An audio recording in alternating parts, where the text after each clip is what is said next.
inclusive os jovens estão indo embora. Nós somos do tempo que era a segunda maior colônia de italianos, a terceira maior colônia de alemães, a primeira colônia de japoneses fora do Japão. Agora é o contrário, os brasileiros que estão indo embora. Então nós temos que entender esse troço e fazer o que tem que ser feito. Ficar falando de descentralização de recursos, mais dinheiro para o Estado e município, mais para a saúde, para a educação. Isso é uma pauta extraordinariamente positiva. É o Pacto Federativo. Né? Tem algumas coisas até mais avançadas que nós vamos propor do ponto de vista de desvincular, desindexar, eu até me esqueço, é tanto que tem que fazer, porque é desfazer equívocos. Né? Então, desamarrar, tinha um outro que era importante também, era desvincular, desobrigar, né? Porque assim, tem 280 fundos, tem fundo que 6 caras criaram, fundo para criar jabuti. O pessoal que criou já morreu, os lobistas já morreram e o fundo está lá. E como não está ninguém criando jabuti, o dinheiro está parado.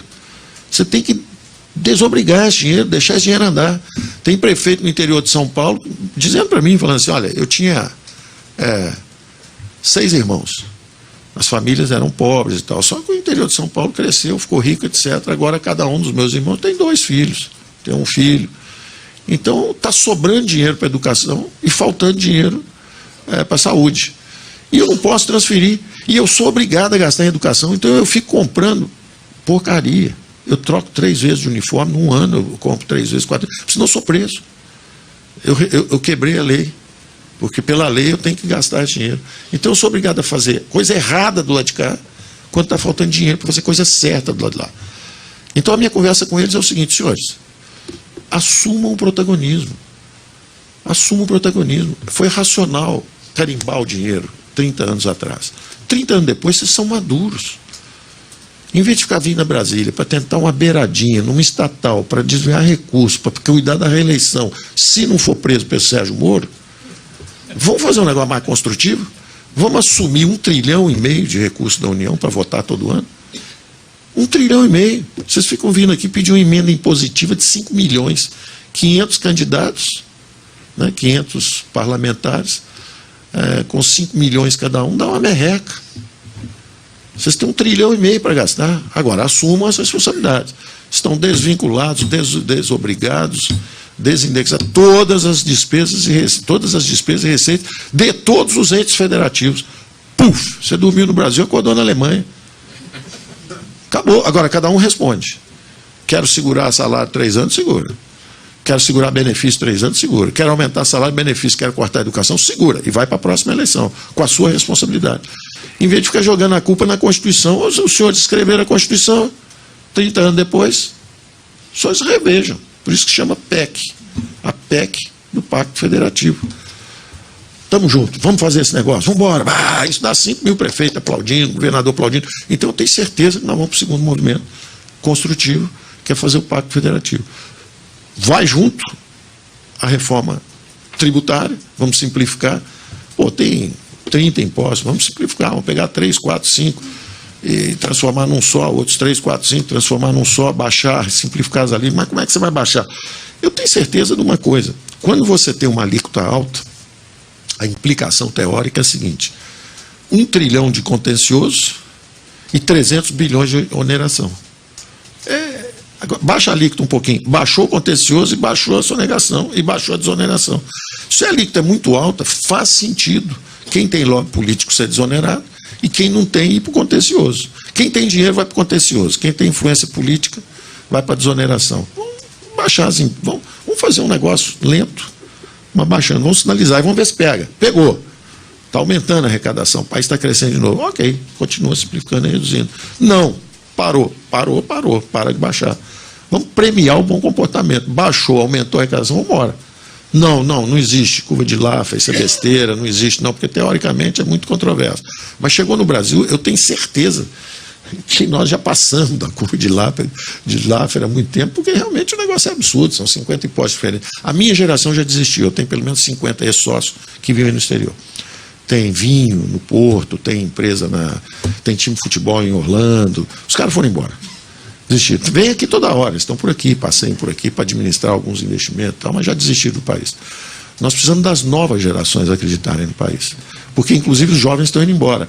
Nós somos do tempo que era a segunda maior colônia de italianos, a terceira maior colônia de alemães, a primeira colônia de japoneses fora do Japão. Agora, ao contrário, os brasileiros que estão indo embora. Então, nós temos que entender esse troço e fazer o que tem que ser feito. Bom, a reforma da Previdência, eu deixei mesmo um clima de fla-flu, é tudo ou nada, porque é isso mesmo. Se não tiver essa, não adianta ficar, vou reduzir desoneração, esquece. Vai para isso, porque é aí que o jogo é definido. E todo mundo sabe que é isso mesmo. Acabou isso, você acelera o resto. Agora vamos para o Pacto Federativo, a notícia boa, vamos simplificação de impostos, privatização começa a acelerar, dinheiro entrando de fora, 30 anos de crowding in, depois de 30 anos de crowding out, porque o juros subindo o tempo inteiro, o imposto subindo o tempo inteiro, investimento privado foi embora.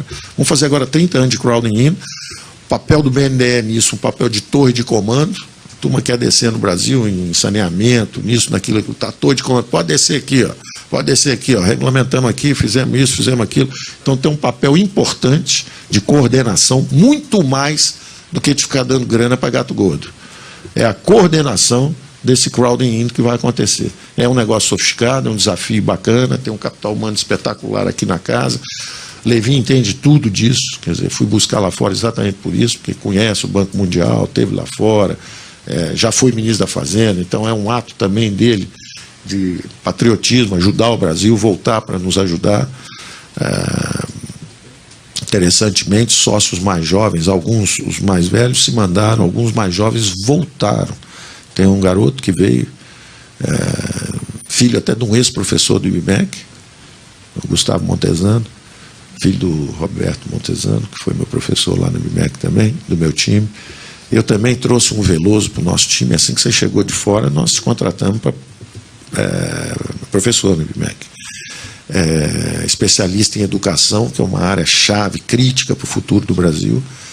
Está ajudando congressistas, eu sei que ele ajuda congressistas, os melhores lá, escolheu 1 ou 2 bons para ajudar lá. Então eu só não fico triste dele estar comigo, porque eu sei que ele está conosco lá também, como o Raul está conosco também. Então está todo mundo ajudando. E essas reformas, então, nós vamos acelerando. E a abertura não tem que ser exponencial. Você não pode abrir linear, porque senão você quebra a indústria brasileira. Mas, então, nós vamos baixar a tarifa média 10%, em vez de baixar 2,5% ao ano, ser 1% no primeiro ano, o dobro no segundo, o triplo no terceiro e o quádruplo no último ano. Dá os mesmos 10%, só que nós vamos acelerando essa redução de tarifa média. E as privatizações. Então é basicamente isso. Eu agradeço a vocês todos. Eu tomei o choque inicial, espero ter recobrado a razão no período restante que eu falei, porque realmente nos primeiros minutos é emoção pura mesmo de um grande amigo que nos deixou. Obrigado. Mas voltando ao Brasil atual, isso tudo me dá uma convicção muito grande do que eu sintetizo hoje como a dinâmica de uma sociedade aberta. O Brasil é tolerante, o Brasil é diverso, mas, acima de tudo, o Brasil é uma sociedade aberta. Não importa o que digam, a discriminação racial é muito menor no Brasil do que nos Estados Unidos, que é uma sociedade aberta. Não importa o que digam, os imigrantes foram realmente absorvidos no Brasil. Não é como nos próprios Estados Unidos, que é uma sociedade aberta, que você chega lá, tem o bairro, eu me lembro em Chicago, tinha o bairro italiano, o bairro polonês, o bairro não sei o quê. Não, no Brasil, o italiano casa com o africana, mistura, o chinês vem, casa com o japonês, os dois. A turma quando tem uma briga, eu me lembro que uma vez tem uma briga enorme, foi na época da guerra, Israel e árabes. Teve uma entrevista, o sujeito foi ali ao Saara, né? O repórter queria polêmica, né? Queria tocar fogo no negócio, chegou lá e a briga, Israel. Aí pegou um judeu e um árabe lá, e a briga, o que vocês estão achando? Eu falei, não, a gente briga muito aqui também, ele é Flamengo e eu sou Vasco. Isso aqui a gente briga demais aqui também. Então, o Brasil é isso. Não importa o que digam, não importa o que tentem construir, não importa o que, mesmo alguns inocentemente, pareçam estimular, a verdade é que o Brasil é uma sociedade aberta. E nos últimos 30 anos, os militares construíram uma infraestrutura. E os civis, depois da democratização, fizeram a inclusão dos pobres nos orçamentos públicos. Então, houve uma mudança de eixo. Em vez da infraestrutura com o governo central, através das estatais, fazendo os investimentos, a democracia brasileira democratizou os orçamentos públicos, puxou os recursos para a área justamente de capital humano, educação, saúde, foi para capital humano, saindo do capital físico, instalações industriais, equipamentos, rodovias. Então, Telebrás, Eletrobras, Siderbras, Nuclebras, Portobras, aquilo era um esforço de guerra para fazer, como foi dito também por um economista de esquerda, centro-esquerda na época, que era muito amigo do Reis Veloso, e eu também me dava muito bem com ele, que era o Barros de Castro. Era a economia brasileira em marcha forçada. Então, era a turma que fez os investimentos em infraestrutura e deixaram para trás o capital humano. A redemocratização veio e puxou os recursos do capital humano. Como houve um acordo político entre conservadores mais oportunistas e uma esquerda desequipada do ponto de vista econômico, essa transição levou muito mais tempo e está levando muito mais tempo do que seria desejável. Porque eles estenderam os recursos para a área social, mas esqueceram de cortar os privilégios do outro lado, esqueceram de cortar os subsídios, esqueceram de reduzir e simplificar aquela engrenagem. O desafio que eu digo, inclusive, é de como transformar a máquina robesiana do poder absoluto, de quem manda, que centraliza, que toma as decisões, numa máquina russoniana da vontade do povo. É de Hobbes para Rousseau. Como é que eu saio do comando central, dirigista, faz isso, faz aquilo, para uma máquina que é o seguinte, olha, tem que centralizar os recursos, que aliás a Constituição de 88, em 2 bons pontos, ela tentou. Primeiro, era natural naquela época carimbar os recursos, bota aí em saúde e educação, para mostrar o nosso compromisso com a área social, 1. E 2, além de carimbar os recursos, vamos descentralizar a execução. Vamos descentralizar a execução. Que era absolutamente brilhante e pertinente. E não conseguimos até hoje. Daí, na nossa campanha, nós falamos mais Brasil e menos Brasil. Nós vamos descentralizar a execução. Faz o menor sentido ter um super-ministro que tem um orçamento de 100 bi, 50 bi, 30 bi, não sei o quê, e quem foi realmente eleito, que é o prefeito e o governador, não tem dinheiro para nada. Não tem saúde, tem educação, não tem saneamento, não tem segurança pública. Enquanto isso, tem um cara em Brasília decidindo fazer 14 estádios de futebol para uma Copa que precisa de 8. O sujeito decide fazer a transposição do Rio Amazonas, se quiser, pode fazer também. Se quiser, eu quero um estádio para o Flamengo, surge um estádio em 10 minutos. Né? Se eu cismar que tem um amigo meu que vai ser o maior empresário de proteína animal do mundo, eu aumento o capital aqui do BNDE e esse empréstimo é feito. Nós temos que encarar as verdades. Isso não é razoável. Não é razoável um sujeito em Brasília decidir criar a maior fábrica de proteína do mundo. Você vai e compra 18 fábricas lá fora com a JBS e aí está tudo bem. Não está bem, não. Quem disse que isso é uma função do banco público? Quem disse isso? Quem disse? Por quê? Quer dizer que se amanhã eu tiver um outro amigo numa outra... Por exemplo, eu cheguei a vir aqui, e aqui tem muita coisa boa e times excelentes. Fizeram coisas também maravilhosas em educação, em área de tecnologia, coisas maravilhosas. Mas aumentar o capital para poder criar os campeões nacionais, quem escolhe os campeões? Em que isso é diferente de um regime arbitrário, dirigista? Está errado. E alguém tem que dizer isso. Então, uma das funções, e conversei isso com o Levi quando ele entrou, tem uma coisa que é meridiana e básica, e tem um desafio enorme pela frente. A meridiana e básica é o seguinte: se pedalaram o BNDE, nós temos que despedalar. É uma obrigação nossa perante a população brasileira. Se pegar o capital daqui e aumentar, jogar aqui 500 bi para fazer isso, aquilo e aquilo outro, nós vamos reduzir. Nós temos que devolver esse capital à União.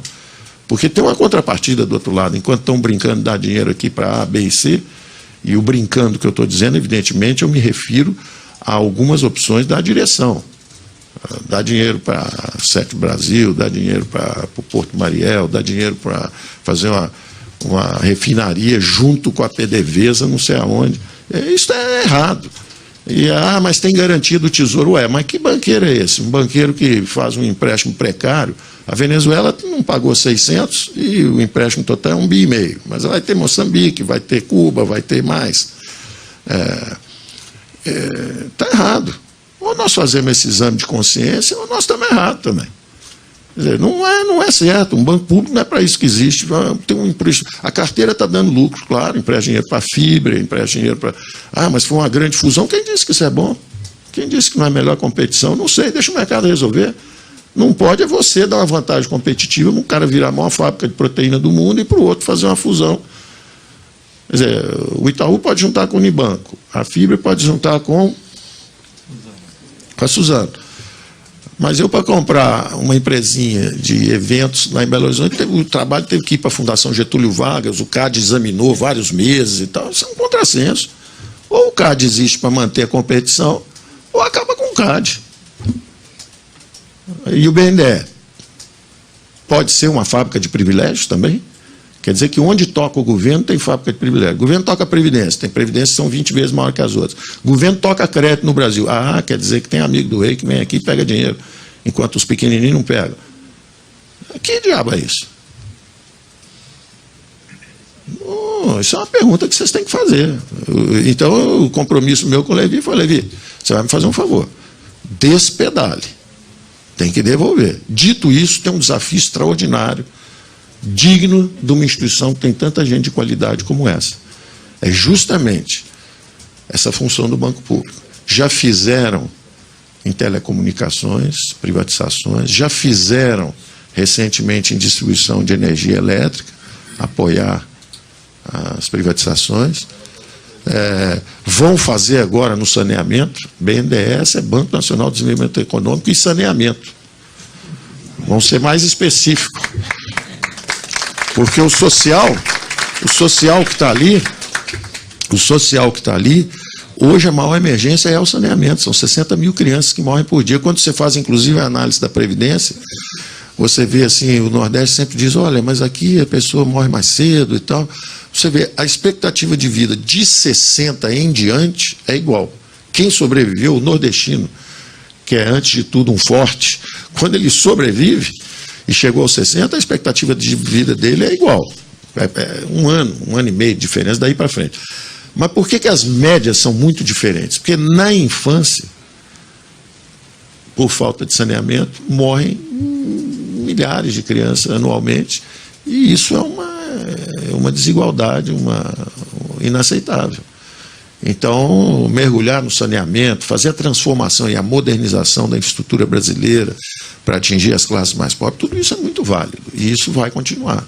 Esse é o desafio de transformação. E acabar com esse negócio de campeão nacional. Que história é essa? Quem faz campeão é o mercado. Não é uma injustiça. Isso aqui não pode ser uma fábrica de privilégios.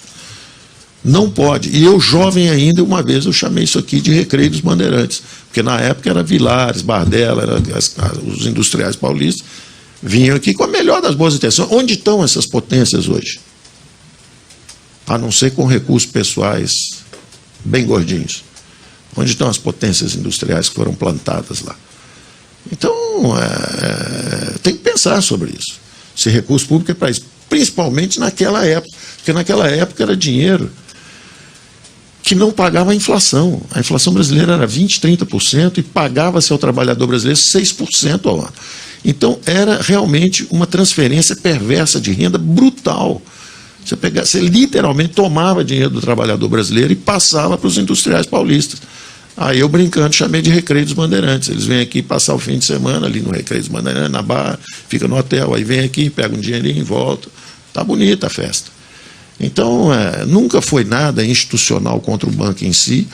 É um dos melhores quadros brasileiros, reserva de capital humano, extraordinário, quer dizer, tem capacidade para enfrentar esse desafio tranquilamente.